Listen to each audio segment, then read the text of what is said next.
Story time. The cooking competition.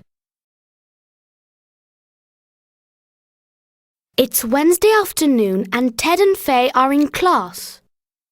Every month they have a cooking competition. I'm making noodle soup, Miss Tulip. Are there any vegetables in your noodle soup, Ted? Yes, of course. Faye isn't very good at cooking. She doesn't like it very much. Faye, you've got some meat, some tomatoes and a pineapple. What are you making? It's a surprise. This month, Ted wins the cooking competition. Faye is sad. Her food is always bad.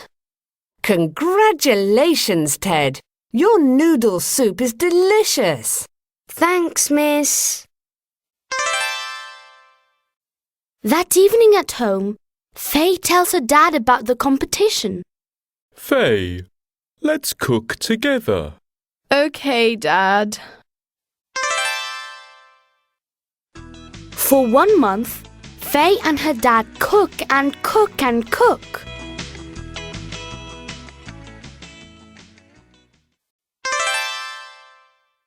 Today is the cooking competition. Faye, you've got some flour, some milk, some chocolate and some eggs. What are you making? It's a surprise, Miss. Miss Tulip is tasting the food. Sally's chocolate cake is very good. And Ted's chocolate biscuits are great too. And now it's Faye's turn. Would you like some chocolate pancakes, Miss Tulip? Yes, please. This is delicious. Great job, Faye. You're the winner.